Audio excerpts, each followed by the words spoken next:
receber louvor. Pastor, mas a Bíblia diz. Quando as pessoas usam a Bíblia, a palavra de Deus, e nós percebemos e vemos algumas atitudes, e eu vou usar esta palavra intencional, que são autênticas barbaridades aos olhos de Jesus e aos olhos da palavra de Deus. Na verdade, as guerras que há no mundo, Médio Oriente, por exemplo, é tudo em nome de Deus. Há uma série de gente que faz uma série de barbaridades e usa o nome de Deus para justificar aquilo que estão a fazer. Mata-se em nome de Deus.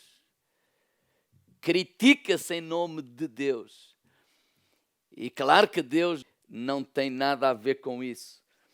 Mas eu já ouvi expressões dizer, pastor, está na Bíblia. Mateus capítulo 17, do versículo 1 ao versículo 8. 6 dias depois, tomou Jesus consigo Pedro, Tiago e João, seu irmão, e os conduziu em particular a um alto monte. Em Lucas e em Marcos está esta passagem, diz que eles foram orar. E convidou estes 3 jovens discípulos, Pedro, Tiago e João, versículo 2. Lá, quando eles estão a orar, ele diz que e transfigurou-se diante deles. O seu rosto lhes resplandeceu como sol, as suas vestes se tornaram brancas como a luz, e eis que lhes apareceu Moisés e Elias, falando com ele. Pedro, tomando a palavra, disse, Jesus, Senhor, bom é estarmos aqui. Se queres, façamos aqui 3 tabernáculos. Um para ti, o outro para Moisés e um para Elias. Estando ele ainda a falar, eis que uma nuvem luminosa os cobriu. E da nuvem saiu uma voz que dizia, este é o meu filho amado, em quem eu me comprazo. Escutai-o. E os discípulos, ouvindo isto, caíram sobre os seus rostos e tiveram grande medo. E tocou-lhes Jesus, e aproximando-se Jesus, tocou-lhe e disse, levantai-vos, não tenhais medo. E erguendo ele os olhos, ninguém viram, senão unicamente a Jesus. Podemos ler todos o versículo 8, todos ao mesmo tempo? Falar, 1, 2, 3. E erguendo ele os olhos, ninguém viram, unicamente a Jesus. Jesus, como é habitual, e percebemos na sua vida, ele tinha este hábito de estar com pessoas, mas tinha também o hábito de se isolar um pouco e orar. E um dia desses ele convidou Pedro, Tiago e João para ir com ele a orar. E lá, quando eles estão a orar, algo de extraordinário aconteceu, de sobrenatural, de épico, que eles não estavam à espera. Diz que Jesus se transfigurou, o seu rosto mudou. Diz, segundo aqui as Escrituras, o rosto começou a resplandecer como o sol. Bem, eu quando imagino esta frase, eu olho para o sol, nem com óculos de sol. Nós conseguimos olhar, é um brilho que de repente ficou todo aquele lugar iluminado. Diz que eles viram Jesus e agora viram eles, as suas vestes tornaram-se brancas. Foi algo que não é normal acontecer, mas que aqui aconteceu. E outra coisa que não é normal e que aconteceu é que apareceu Moisés e Elias. Para um judeu que cresceram na tradição de Israel, que decoraram a Torá, a lei escrita ou dada por Deus através de Moisés, que leram os profetas, vocês conseguem imaginar o impacto que tem na vida de alguém, de um judeu, de repente agora estar diante de Moisés, de Elias e de Jesus.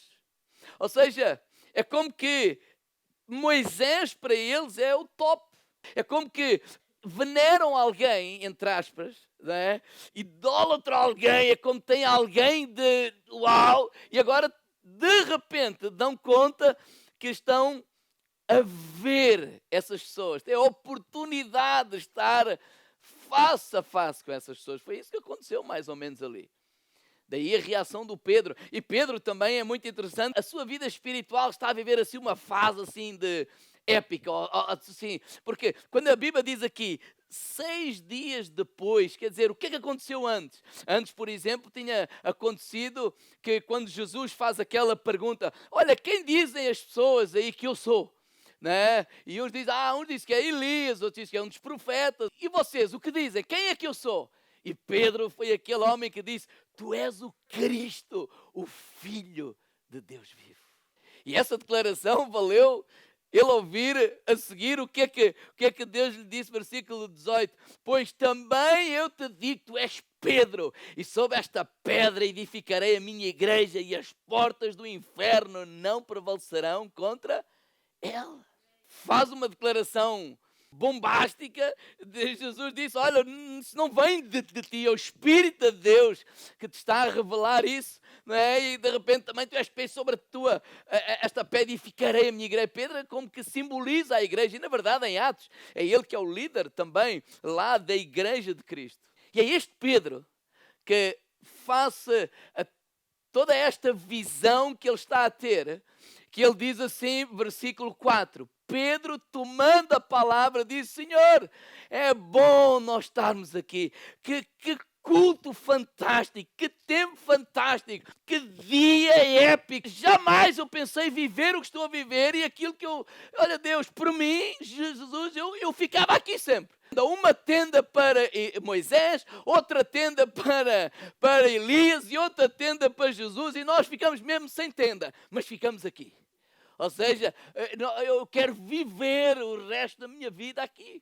Porque Moisés representa a lei. Moisés representa a lei que foi dada, lei dada por Deus ao povo de Israel, que os ensinava 3 coisas, basicamente. Ensinava eles a adorar a Deus, ensinava-os a servir a Deus, ensinava-os a viver como povo de Deus e ensinava-os a viver como nação, não é? Como sociedade. Por isso eles ensinavam, a lei vinha, olha, tu não trates mal o estrangeiro, olha, tu não desprezas as viúvas, olha, tu não desprezas os órfãos, ou não desprezas o pobre. Então, eles ensinavam, foi a lei de Deus para eles serem adoradores, para eles viverem como povo, mas viverem também enquanto sociedade. E Elias representa os profetas. É como que o profeta mora, não é? É como que o profeta era aquele que declarava ou denunciava ao povo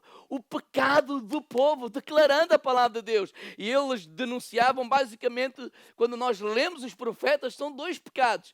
Primeiro, idolatria, e segundo, a injustiça, a maneira errada como eles viviam. Ou seja, eles sempre declararam, olha, não tenham outros deuses, vocês estão a caminhar para outros deuses, vocês estão a fazer isto, a fazer aquilo. E era o profeta que declarava essa palavra e o chamava a atenção quando eles estavam a viver a injustiça. Por exemplo, Isaías no capítulo 58, quando eles estão a jejuar e acham que estão a fazer uma grande coisa, o profeta não está a falar contra o jejum, mas diz, olha, esse jejum que vocês estão aí a fazer, isso é pecado. Pecado não é. Sabe porquê? Porque enquanto vocês estão a fazer isso, vocês estão a oprimir as pessoas, vocês estão a tratar mal o pobre, vocês não estão a ser justos, e enquanto vocês fizerem isso, não é esse tipo de jejum que Deus quer. Por isso no versículo 6, na versão livre, diz, não, a espécie de jejum que eu quero é esta, libertem os que foram presos injustamente, também o jugo que transportam,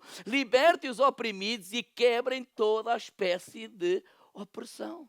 Então o profeta está ali a simbolizar, este Elias, todos os profetas. Então temos a lei, temos os profetas e agora temos Jesus. Ele está diante de Jesus, não é? O Messias, o Cristo, o Filho de Deus, aquele que veio para libertar Israel, para libertar. Então ele tem esta ideia fantástica, vamos construir 3 tendas e ficamos aqui. E é muito interessante que no versículo 5 de Mateus, estando ele ainda a falar, ou seja, Deus nem esperou que Pedro acabasse a ideia. Ou seja, Deus interveio nesta conversa e diz,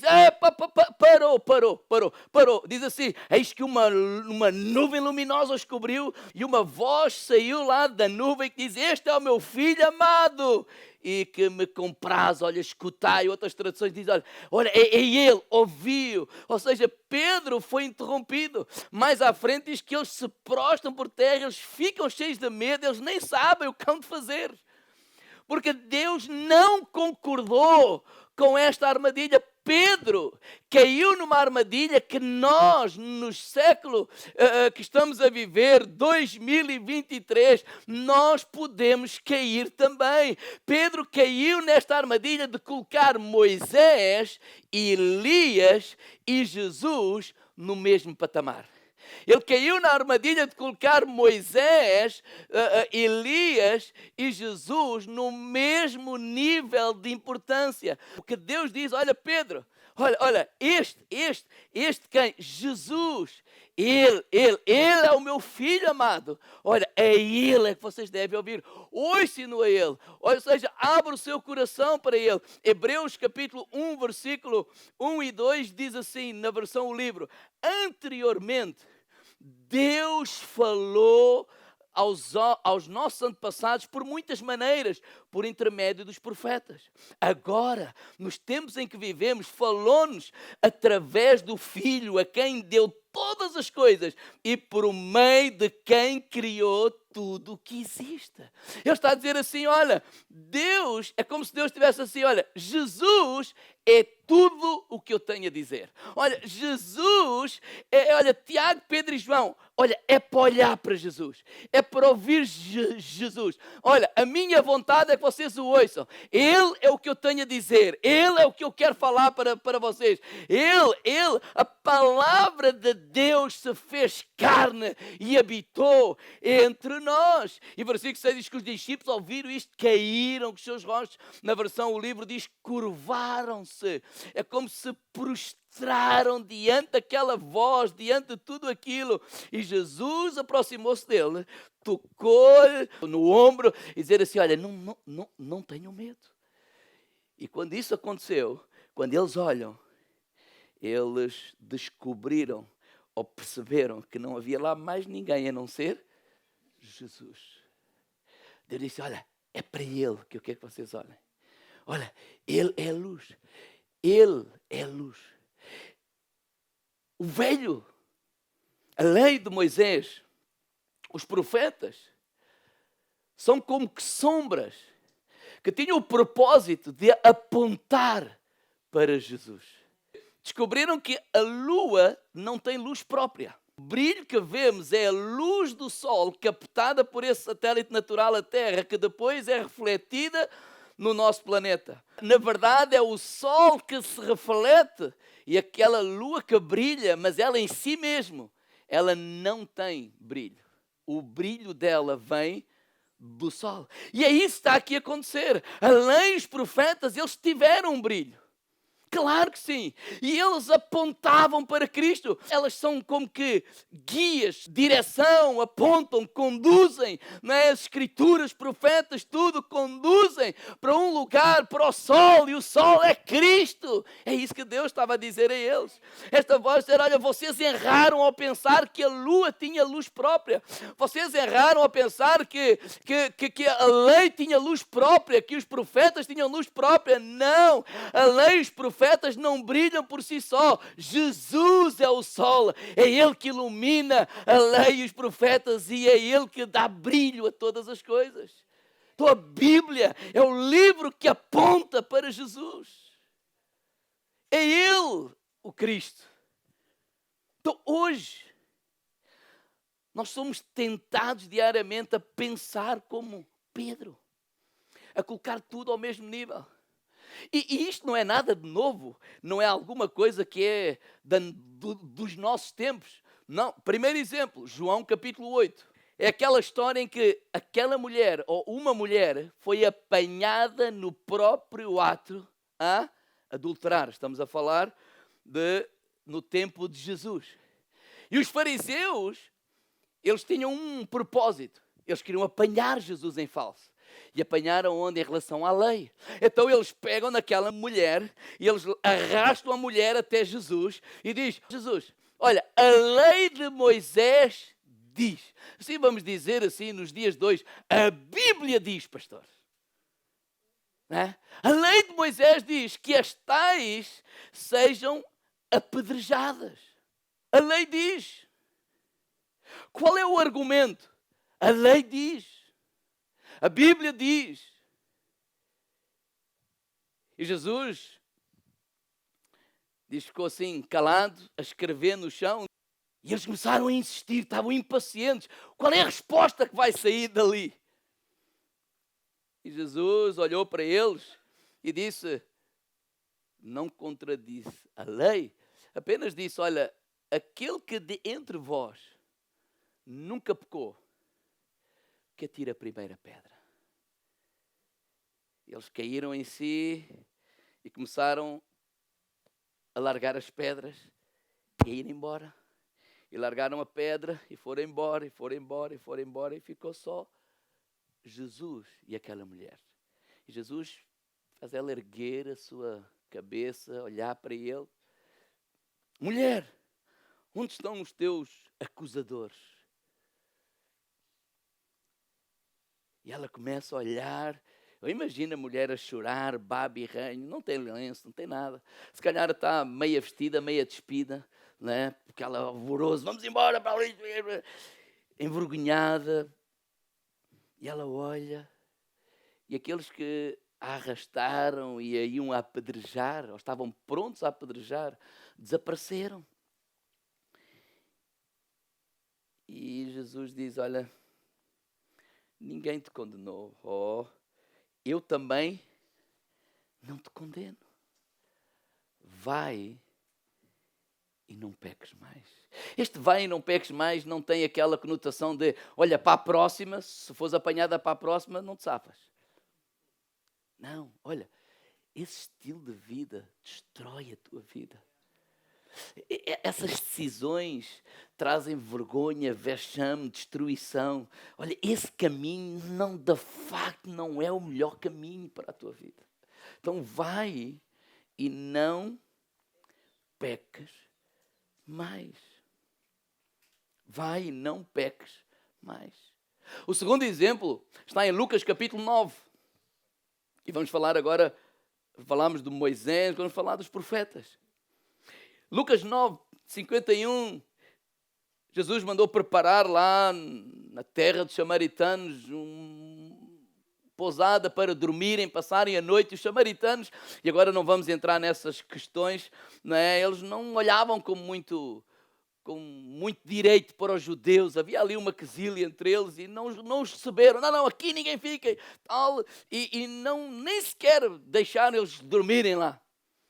Então, os discípulos vêm ter com Jesus e eles, a afirmação que fazem a Jesus é, Senhor, tu queres que nós oremos como Elias, o profeta, que caia fogo do céu e consuma esta gente toda. Eles não são merecedores de nós. São gente má, são gente... Foi Elias que fez isso, o tal que apareceu. Onde é que essa história está? Em 2 de Reis, capítulo 1, verso 18.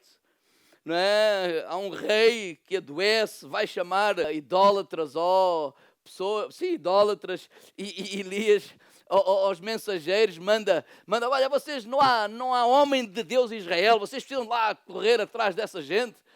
E eles voltaram para trás, foram dizer ao rei, o rei ficou furioso, mandou-se um homem com 50, né? Um de 50, vai lá um exército lá ter com, chamem lá esse Elias, o que é que ele pensa que é? Ele agora vai aqui interromper e tal, e o homem chegou lá todo peito feito e tal, homem de Deus, desce daí. E Elias diz, se eu sou homem de Deus, caia fogo do céu e morra toda a gente. Diga, toda a gente morreu. Bem, o rei diz, me chamou o segundo, vai lá tomar isso aqui. Ele vai lá com mais 50. Homem de Deus, sai daí. E ele diz, se eu sou um homem de Deus, saia fogo do céu. Morreram todos. O terceiro já não foi de peito aberto, não. O terceiro chegou lá, eu sei que tu és um homem de Deus. Por favor. Ou seja, mandaram-me. eu não quero ter aquele filho. E o homem de Deus desceu e foi lá. Mas aqui a questão é os discípulos. A Bíblia diz. Eliseu fez isso. É bíblico. Vamos fazer o mesmo. Versículo 55. Voltando-se, porém, Jesus repreendeu-os. Vocês não sabem de que espírito é que sois. De que espírito é que sois? Porque o Filho do Homem não veio para destruir as almas dos homens, mas para salvá-los. E foram para outra aldeia. E parece que nós estamos aqui numa contradição. Porque parece que podemos usar a Bíblia para ser anticristo. Parece que podemos usar a Bíblia para apedrejar pessoas. Parece que nós estamos a usar a Bíblia para, ou nós podemos usar a Bíblia, não é, para manter um sistema de escravidão. Nós podemos usar a Bíblia para aprovar ações e reações machistas, como muita gente faz. Nós podemos usar a Bíblia para ser homofóbicos e muita gente usa a Bíblia de forma errada para fazer todas essas coisas. Mas é impossível nós sermos cristãos e apedrejar pessoas.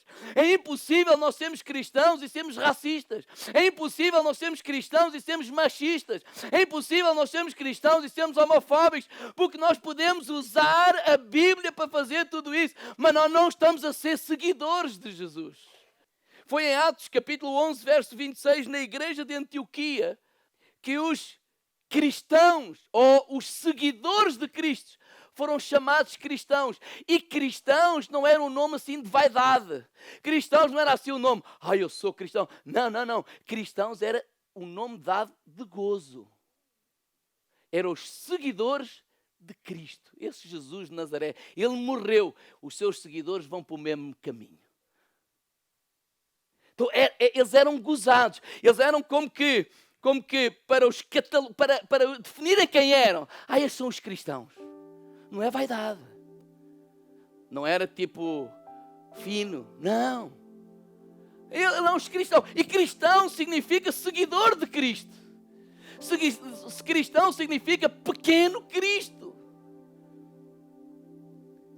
Por isso é que o Pedro, lá na sua carta, diz: quando vocês padecem, se padecerem como cristãos, como seguidores de Cristo, alegrem-se, sobre vós repousa o Espírito Santo de Deus.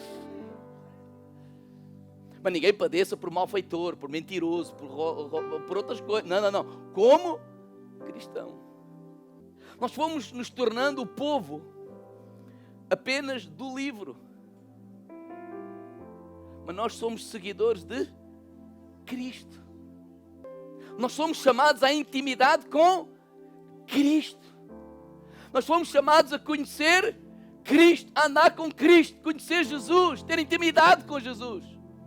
Ser cristão é andar pelo caminho de Jesus e ser transformado à semelhança dele. E não é ter o texto bíblico para transformar Deus à nossa semelhança, que é isso que muita gente faz. Estuda o texto bíblico e tentam formar Deus à sua semelhança. E têm uma imaginação de Deus. Por isso é que nós vamos seguir o caminho do resto do ano. É ler as palavras de Jesus. O que é que ele diz dele mesmo?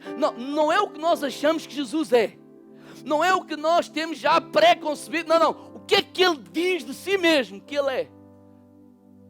Porque às vezes nós vamos pegar na Bíblia, já com a ideia enviosada, e fazer de Deus aquilo que nós queremos que ele seja. Isso não é o discipulado de Jesus. Discipulado de Jesus é fazer o caminho de Jesus, com Jesus, à maneira de Jesus. Então estes discípulos, eles estavam a querer seguir o caminho de Jesus, mas não estavam a querer fazer à maneira de Jesus. Eles estavam a querer fazer à maneira deles. Deixa fogo do céu e mata esta gente toda. Jesus diz: não. Esse não é o meu caminho. Esse não é o meu caminho. Jesus não veio formar uma religião. Jesus não veio colocar regras. Sabe porquê que muitas coisas aconteciam no Velho Testamento? Deus sabe, eu não posso mudar uma cultura a não ser que eu mude um coração. E foi isso que Jesus veio fazer. Ele quer mudar os nossos corações. Mas isso só é possível porque é possível nós tornarmos uns estudiosos da Bíblia sem conhecer Deus, sem ter intimidade com Deus. É possível nós sabermos sobre Deus, mas nem sequer, ou sabermos sobre Jesus, mas não termos intimidade com Jesus. E o que Jesus nos quer ensinar, o que Deus nos quer ensinar, porque, ai pastor, o problema é a Bíblia. Não, o problema não é a Bíblia. Diga ao meu lado, o problema não é a Bíblia. Não é a Bíblia que se contradiz. O problema é a interpretação errada que muitos fazem da palavra de Deus. Não, a Bíblia não é o problema. Pelo contrário. O problema é quando nós queremos colocar Moisés e Elias e Jesus na mesma tenda, no mesmo patamar. O problema é quando nós ficamos lá atrás e esquecemos do que Cristo veio fazer à terra. E Jesus denuncia isso aos fariseus. João capítulo 5, verso 39 diz: examinais as Escrituras, porque vós cuidais ter nelas a vida eterna, e são elas que de mim testificam. Vocês examinam as Escrituras, mas vocês ficam nas Escrituras. Mas as Escrituras não é para ficar ali, elas apontam para quem? Para Jesus. A Escritura aponta para Jesus. E o que Jesus nos convida é nós termos um relacionamento com Ele, que Ele possa saltar da letra. Por isso é que a meta mata, mas o Espírito, possamos ter essa intimidade com Jesus, conhecer Jesus, andar com Jesus. Quando nós lemos os Salmos, quantas vezes Davi, no mesmo salmo, diz: oh Senhor, obrigado, obrigado, obrigado Jesus. Tu és a minha fonte, Tu és a minha força, Tu és a minha alegria, Tu és a minha cura, Tu és a minha paz, Tu és tudo, Senhor. E ao mesmo tempo ele diz: oh Senhor, quebra os queixos dos meus inimigos. E quantos usam essa passagem e estão assim: eu estou a ler a Bíblia. Senhor, em nome de Jesus, quebra o queixo lá daquele fulano que está-me a querer fazer mal, mas maior é Deus que está em mim. E eu estou assim, a ler a Bíblia assim, e Jesus está do lado: oh Joaquim, não, pastor, Jesus, estou a ler a Bíblia.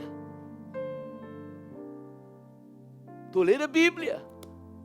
E Jesus está ali: não, mas esse não é o meu queixo. Eu estou a ler a Bíblia, Jesus.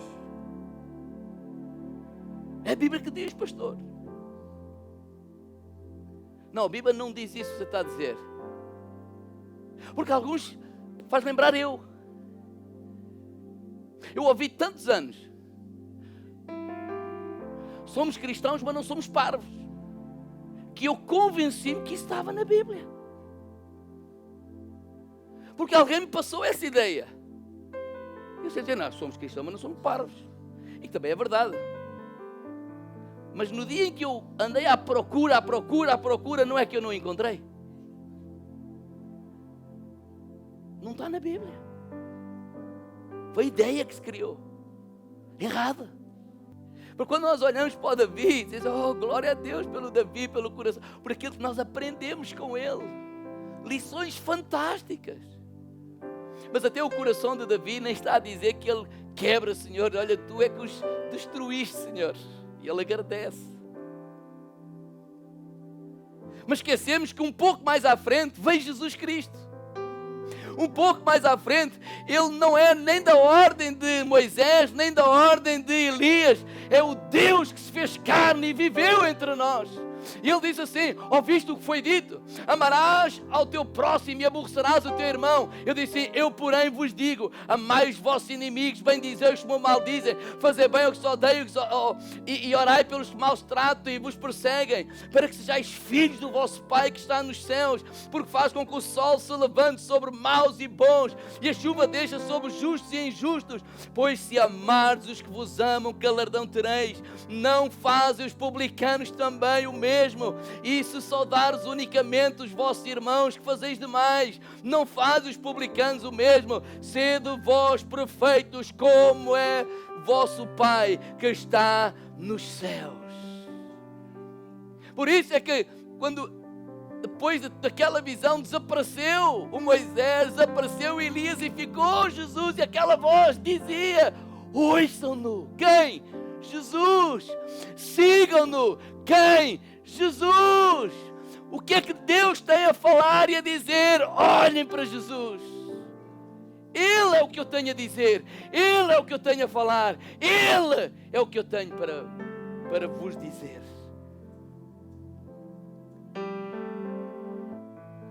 O meu desejo é que nós possamos, de facto, abrir as Escrituras, porque a Bíblia não é o problema. Eu leio a Bíblia todos os dias eu leio a Bíblia. A Bíblia não é o problema, pelo contrário, mas que sigamos a luz da Escritura. Que como a ciência, seguir a luz da lua, percebeu que a lua em si mesmo não tem luz própria. Então a Escritura, o livro, apenas a folha não tem luz em si própria, mas ele aponta para o sol, e o sol é Jesus Cristo.